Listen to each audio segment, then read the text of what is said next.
네, 오늘은 찬송의 깊이라는 제목으로 우리가 하나님의 말씀을 함께 보도록 하겠습니다.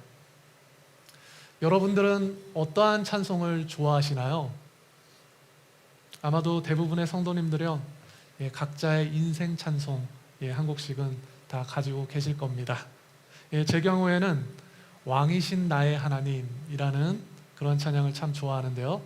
여러분들 이 찬양을 좀 다 알고 계신가요? 우리 한번 불러볼까요? 설교 시간에 제가 찬양을 부르는 일은 거의 없는데 오늘 주제가 찬송이다 보니까 찬양 한번 불러보고 들어가면 참 좋을 것 같아요. 비록 저의 인생 찬양이지만 말입니다. 반주 안 해주셔도 됩니다. 감사합니다. 같이 우리 목소리로만 감사합니다. 시작. 왕이신 나의 하나님, 내가 주를 높이고 영원히 주의 이름을 송축하리이다.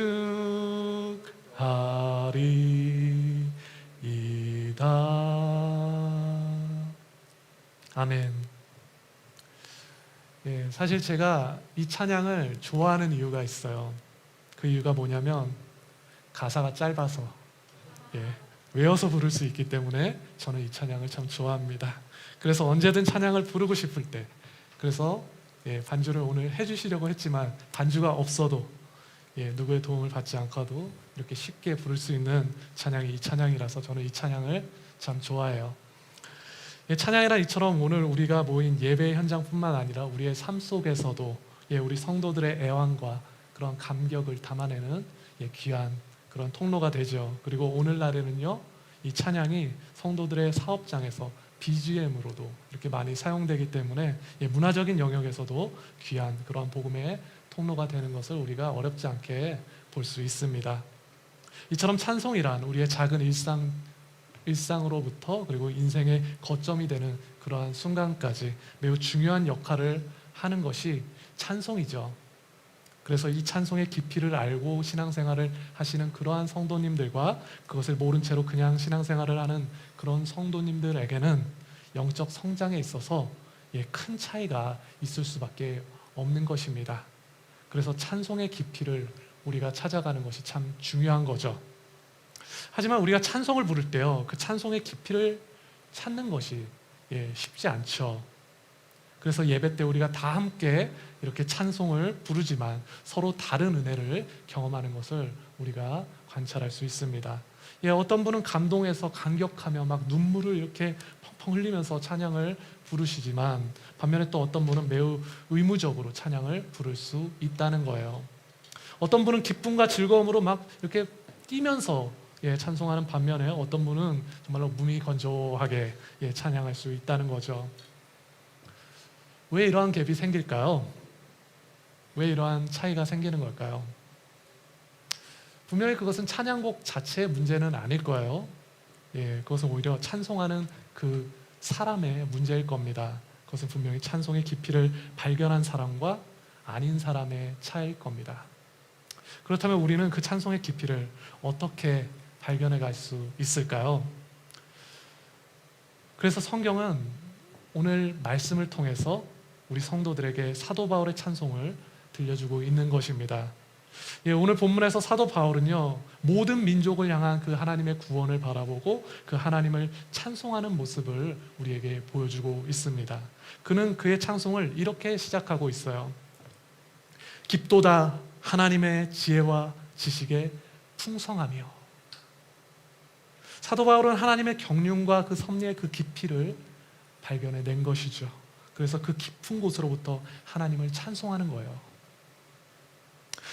오늘 우리가 함께 말씀을 들을 때 바로 이러한 기대 가운데 함께 나아가길 원합니다. 오늘 말씀 앞에 모인 우리 성도님들도 사도 바울처럼 그러한 깊은 곳으로부터 하나님을 찬송해 갈 수 있기를 기대하며 이 시간 나갑시다. 아멘. 그래서 오늘은 사도 바울의 찬송을 통해서 우리가 그 찬송의 깊이를 함께 발견해보고 우리는 어떻게 찬송하는 삶을 살아갈 수 있을지 함께 묵상해 보도록 하겠습니다. 우리가 함께 말씀을 들을 때 찬송의 깊이를 발견하시는 귀하고 복된 시간 되시길 소망합니다. 그렇다면 찬송이란 무엇일까요? 첫 번째 포인트는요, 하나님의 깊이에 감탄하는 것입니다. 하나님의 깊이에 감탄하는 거예요. 그것이 찬송이에요. 그렇습니다. 찬송이란 하나님께 감탄하는 거예요. 그분의 깊이에 우리가 감탄하는 겁니다. 하나님의 지혜와 지식과 그분의 풍성함으로부터 이렇게 나오는 그분의 깊이에 대하여 우리가 감탄하는 거예요. 우리가 깊이를 말할 때요, 보통 바다나 우주와 같은 그런 광대함을 표현할 때 깊다라는 표현을 합니다. 그래서 깊은 바다와 같은 하나님의 사랑을 표현한 그러한 찬양도 있고요, 우주의 광대함을 표현하는 그러한 찬양도 있죠. 사람은 누구나 그러한 광대함 앞에 서게 되면 감탄하게 되는 거예요. 오늘 본문에서 사도 바울은 감탄하는 겁니다. 본문 33절입니다. 우리 함께 읽어볼까요? 깊도다 하나님의 지혜와 지식의 풍성하며 그의 판단은 헤아리지 못할 것이며 그의 길은 찾지 못할 것이로다. 사도 바울은 이렇게 찬송을 시작합니다. 깊도다 라고 감탄하며 찬송을 시작하고 있는 거예요. 이 깊도다라는 표현을 원문으로 보면요, 이것은 감탄사와 함께 있는 그러한 표현입니다. 그래서 영어 성경에는 오라고 이렇게 감탄사를 잘 표현하고 있는 거예요. 사도 바울은 지금 감탄하고 있단 말이죠. 사도 바울은 하나님의 기품을 발견하고 그분의 기품에 대해서 감탄하는 것입니다. 우리가 찬송할 때요, 이러한 감탄이 필요한 거예요. 우리가 찬송할 때 이러한 감탄이 필요하단 말입니다. 하나님에 대한 감탄 말이죠. 하나님께서 우리 가운데 행하신 일들에 대한 그러한 감탄 말입니다. 찬송은 이러한 감탄에 대한 그러한 반응인 거예요. 문제는 특별하지 않은 일에 대해서 우리는 일상적인 일에 대해서 그렇게 감탄하지 못한다는 거겠죠. 예배가 일상이 될 때 사람들은 감탄하지 않는다는 겁니다. 따라서 우리는 그 하나님의 깊이를 발견해야 하는 거죠. 그 깊이를 발견할 때 우리는 찬송에 대한 가장 이상적이고 가장 자연스러운 그러한 반응을 하게 되는 것입니다. 그래서 우리는 그 깊이를, 오늘 이 시간 우리는 그 깊이를 함께 찾아가야 하는 거예요. 그렇다면 그 깊이를 어떻게 찾을 수 있죠? 사도 바울이 감탄한 그 하나님의 깊이는요, 하나님의 지혜와 지식의 풍성함이었습니다. 이 표현은요, 지혜와 지식, 이 두 가지에 대한 풍성함을 이렇게 표현하는 것 같지만 원문에서는 풍성함과 지혜와 지식을 이렇게 나타내는 표현이에요.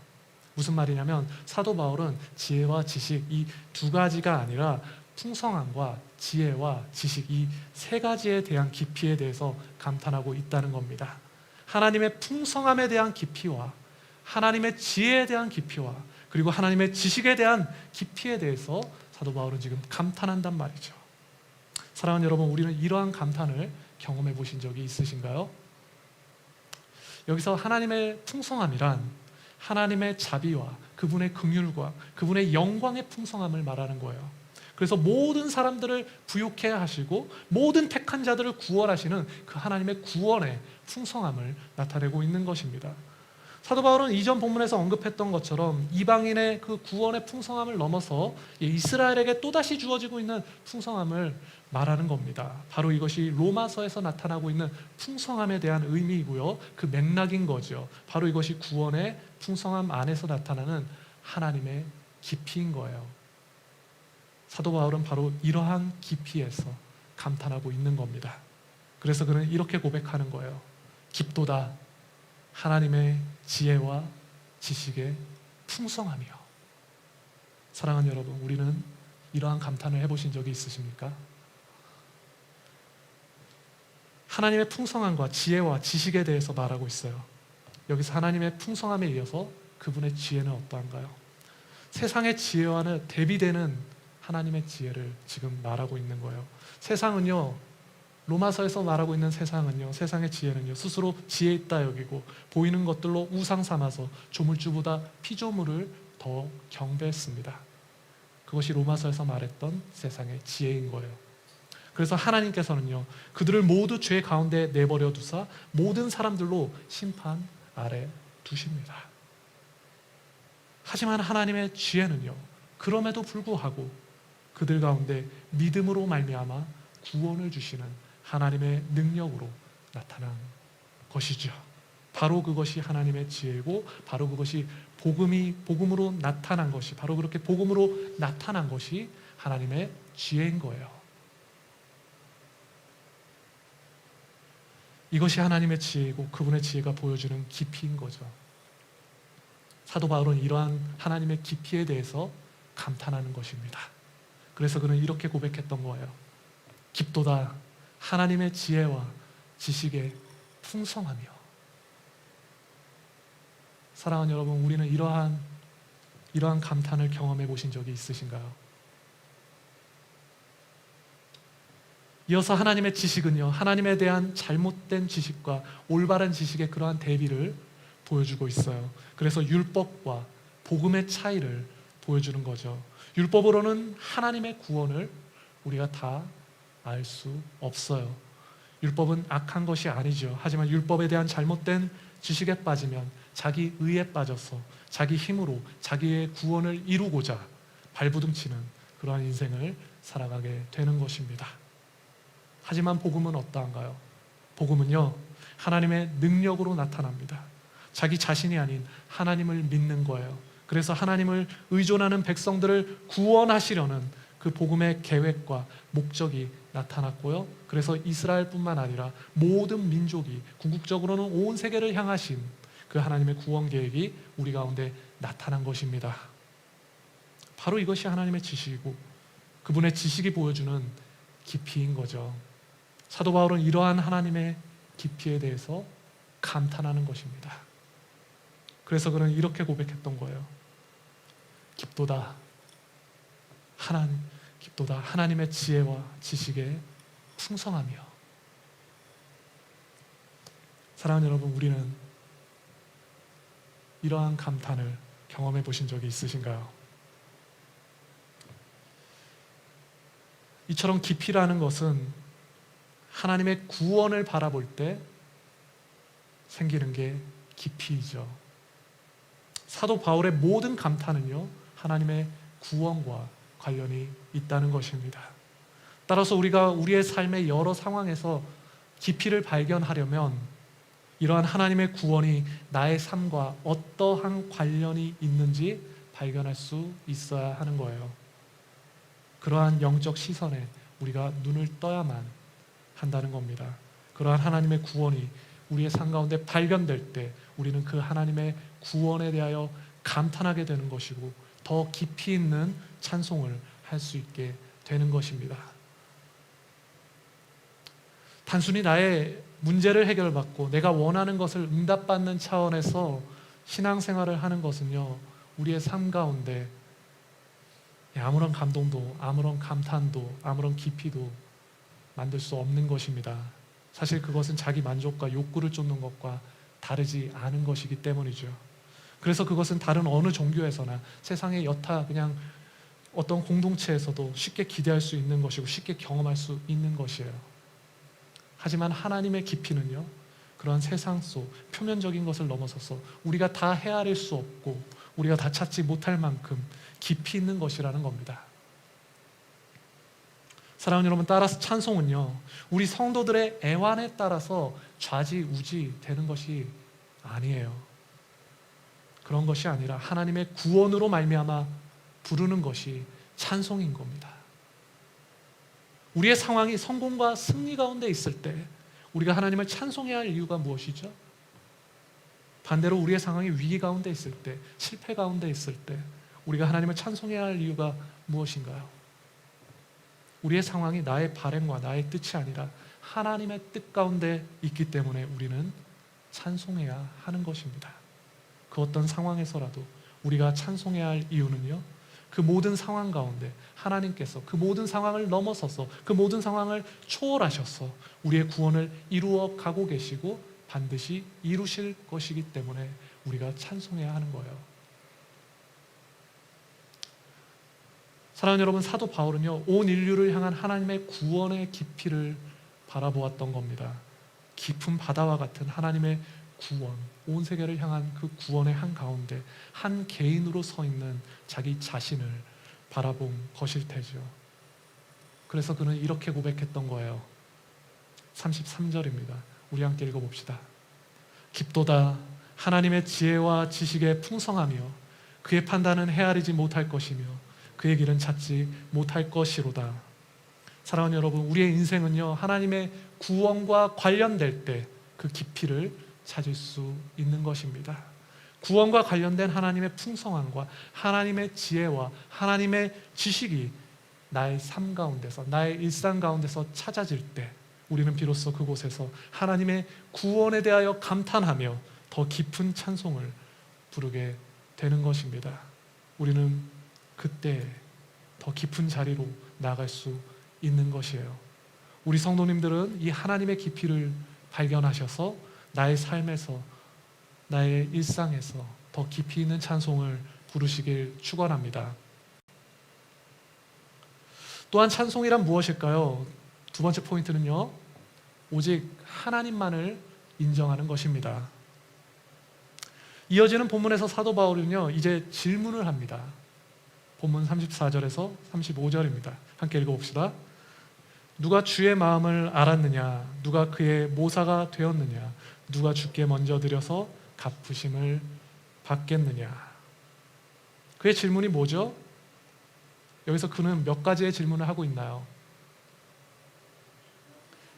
여기서 세 가지의 질문을 하고 있습니다. 먼저는 누가 주의 마음을 알았느냐라는 거죠. 이것은 그의 그 깊은 주님의 마음을 알 사람이 없다라는 그런 의미죠. 그리고 이어지는 질문에서는요, 누가 그의 모사가 되었느냐라는 겁니다. 여러분, 모사가 뭔지 아십니까? 여기서 모사라는 것은 전쟁이나 국정에서 책략을 이렇게 조언해주는 그러한 사람을 모사라고 해요. 그러니 이 말은 아무도 그 누구도 완전하신 하나님께 지혜를 조언해 줄 사람은 없다라는 그런 뜻이죠. 그리고 마지막 질문은요, 누가 먼저 주께 드려서 갚으심을 받겠느냐라고 질문합니다. 이것은 하나님께서 창조자시고 하나님께서 모든 피조물보다 먼저 계신 분이신데 누가 하나님보다 먼저 하나님께 드릴 자가 있겠냐는 질문인 거죠. 누가 하나님보다 먼저 된 자가 있냐라는 그러한 질문입니다. 따라서 이 질문도 하나님보다 먼저 된 사람은 없다라는 그러한 질문인 거예요.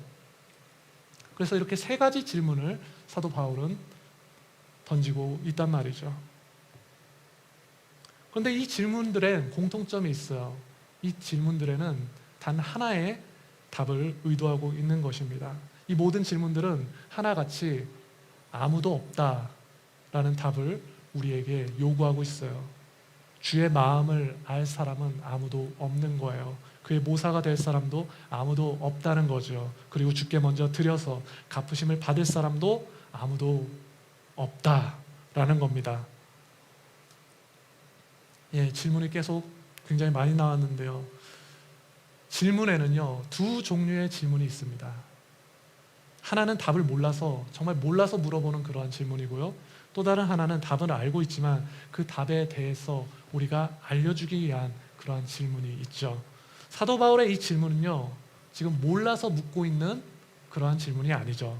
이것은 답을 알려주기 위한 질문을 우리에게 하고 있는 거예요. 오늘 보면 35절은요, 사실 욥기를 인용한 질문이에요. 우리가 욥기를 보면요, 욥기에서도 질문이 참 많이 나옵니다. 특별히 그 욥기의 마지막 부분을 보면요, 욥과 그의 친구들에게 하나님께서 이렇게 나타나세요. 하나님께서 폭풍우 가운데 나타나시죠. 그리고 말씀하십니다. 그런데 하나님께서 여기서 욥에게 질문을 하세요. 그것이 욥기 38장에서 41장까지 총 3장에 걸쳐서 하나님께서는 욥에게 정말로 수십 개의 질문을 던지십니다.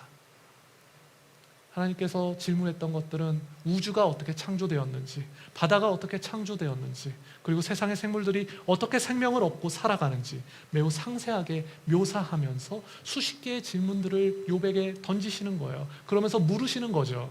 그런데 그 질문들은요, 그 수십 개의 질문들은요, 그 답을 몰라서 하나님이 욥에게 묻고 있는 것이 아니죠. 그 질문들은요, 답을 알려주기 위한 질문이었던 거예요. 한마디로 하나님의 창조와 그 섭리에 관하여 그들은 아무것도, 정말로 아무것도 너희들은 몰라 라는 답을 확인하기 위해서 하나님은 질문했던 것입니다. 이처럼 하나님께서는 수십 개의 질문으로 욥에게 던지시며 답을 알려주셨던 거예요. 욥기 41장 11절입니다. 함께 읽어봅시다. 누가 먼저 내게 주고 나로 하여금 갖게 하였느냐? 온 천하에 있는 것이 다 내 것이니라. 하나님께서 물으시는 수많은 질문은요, 결국 하나의 답을 찾게 하려는 목적을 가지고 있어요. 그것은 온 천하의 주인이 오직 하나님이신 것을 드러내고자 하신 것입니다. 오늘 우리가 함께 봉독한 로마서 본문에서도 같은 질문을 던진 사도 바울 또한 같은 목적을 가지고 있는 거예요. 세상 그 어떤 사람도 하나님에 대해서 다 알 수 없다는 겁니다. 오직 하나님만이 자기 자신을 아시며 그분만이 온 세상의 주인이 되신다는 것이죠. 바로 이것이 성경이 우리에게 주는 답인 겁니다.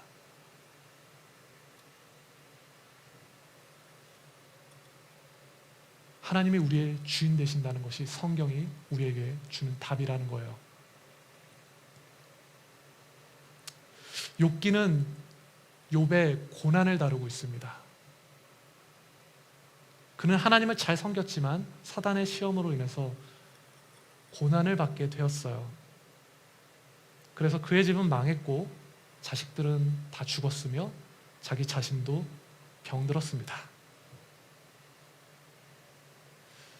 우리에게도 고난이 찾아올 때가 있죠.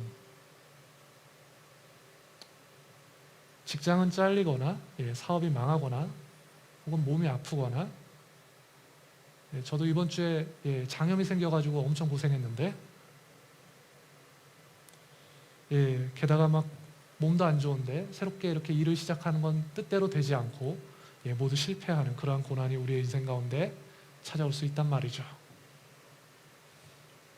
그래서 주변 누군가는 네가 하나님을 제대로 섬기지 않아서 고난받는 거야 라고 말할 수도 있겠고요. 또 누군가는 네가 회개하지 않으니까 이렇게 벌을 받는 거야 라고 하며 마치 욥의 친구들처럼 우리의 생각을 어렵게 할 수도 있겠습니다.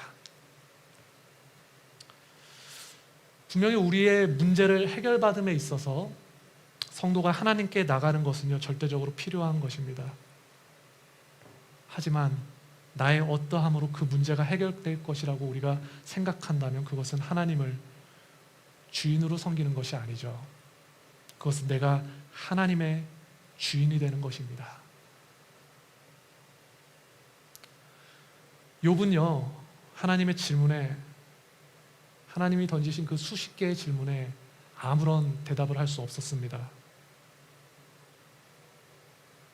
하나님의 주권을 확인한 욥의 반응은 그저 하나님 앞에 회개하는 것이었어요. 욥기 42장 5절에서 6절입니다. 내가 주께 대하여 귀로 듣기만 하였사오나 이제는 눈으로 주를 배움나이다. 그러므로 내가 스스로 거두어드리고 티끌과 재 가운데서 회개하나이다.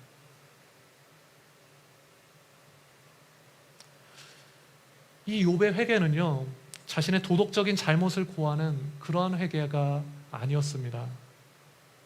이 욥의 회개는요, 어떠한 종교적인 그러한 잘못을 고하는 그러한 회개도 아니었어요. 그의 회개는요, 전능하신 하나님을 바라보고 그분의 주권을 그저 인정하는 것이었습니다. 사랑하는 여러분, 우리가 회개와 찬송을 떼어서 생각할 수 없는 이유가 바로 여기에 있는 거예요. 우리의 회개와 찬송은 둘 다 하나님을 인정하는 것에 그 초점이 있기 때문인 겁니다.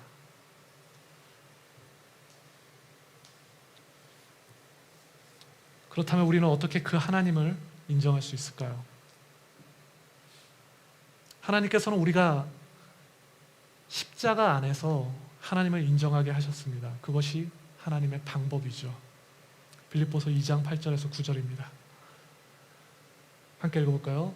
사람의 모양으로 나타나사 자기를 낮추시고 죽기까지 복종하셨으니 곧 십자가에 죽으심이라. 이러므로 하나님이 그를 지극히 높여 모든 이름 위에 뛰어난 이름을 주사. 아멘. 사랑하는 여러분, 우리가 고난 가운데서도 찬송할 수 있는 이유가 여기에 있는 거예요. 십자가 안에 있는 것입니다.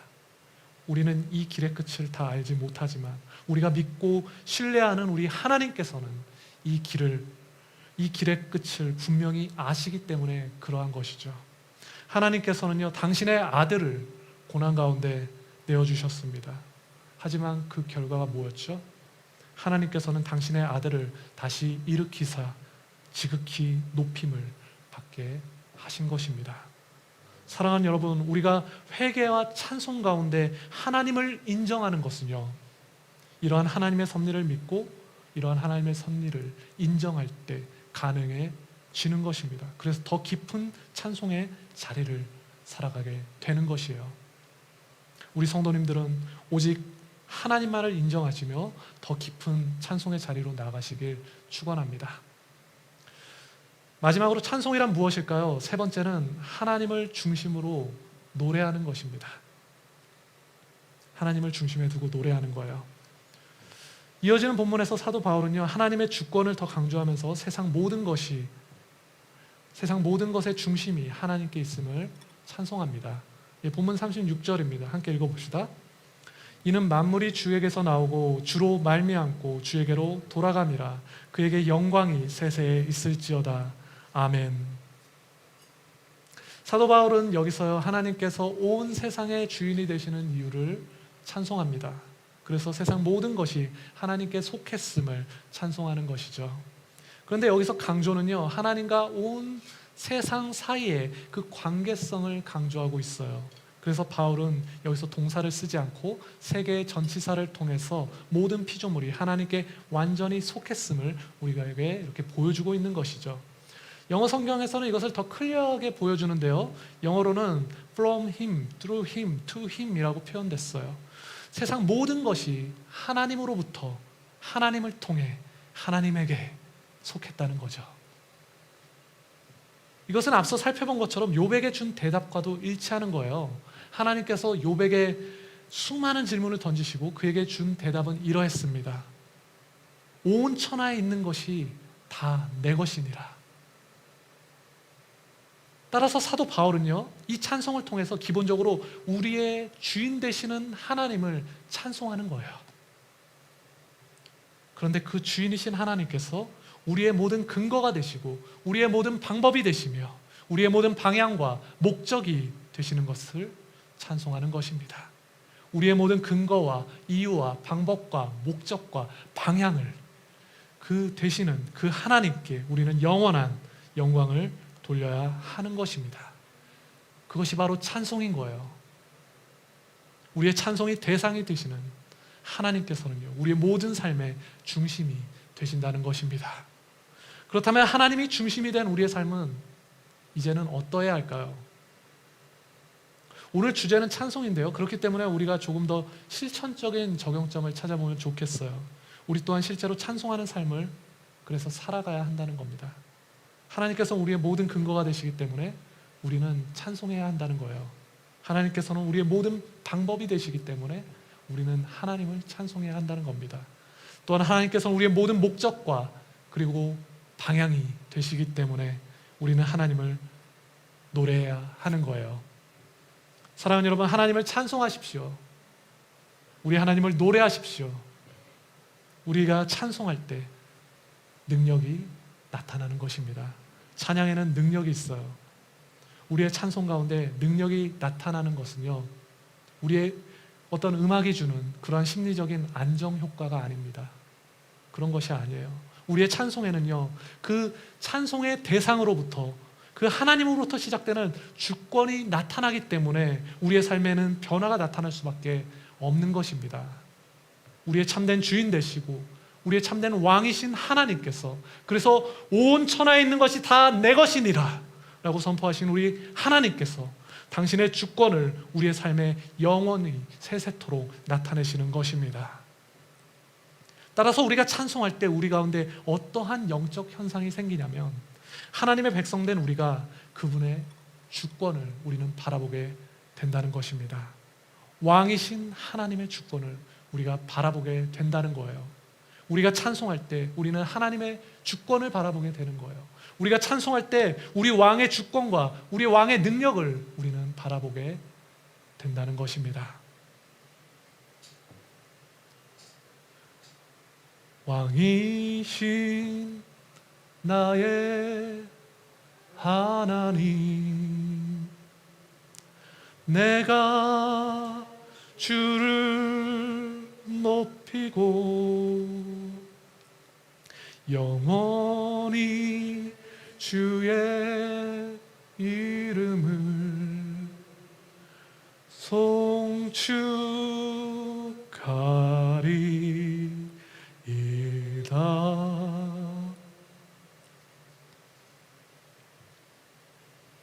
사랑하는 여러분, 우리의 삶에는요, 우리의 찬송을 시작해야 할 수많은 이유와 그리고 수많은 자리가 있는 것입니다.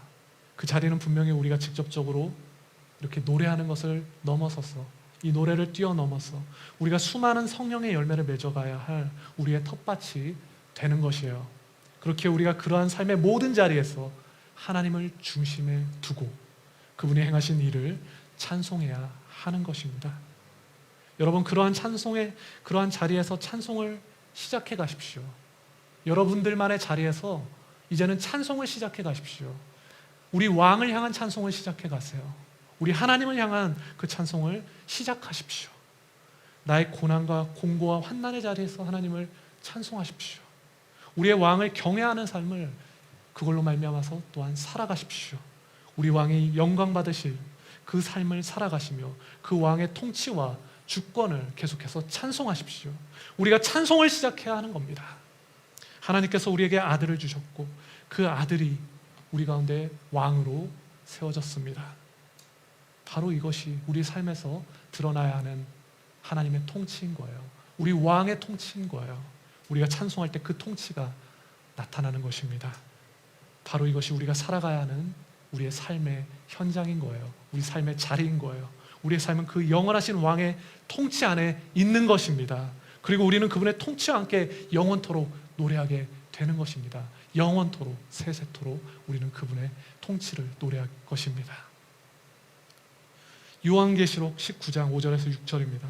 우리 함께 읽어봅시다. 보좌에서 음성이 나서 이르시되 하나님의 종들 곧 그를 경외하는 너희들아, 작은 자나 큰 자나 다 우리 하나님께 찬송하라 하더라. 또 내가 들으니 허다한 무리의 음성과도 같고 많은 물소리와도 같고 큰 우레소리와도 같은 소리로 이르되 할렐루야, 주 우리 하나님 곧 전능하신 이가 통치하시도다. 아멘. 우리 성도님들은 하나님을 중심에 두고 살아가시되 우리 왕의 통치를 찬양하며 살아가셔서 더 깊이 있는 삶을 살아가시길 축원합니다.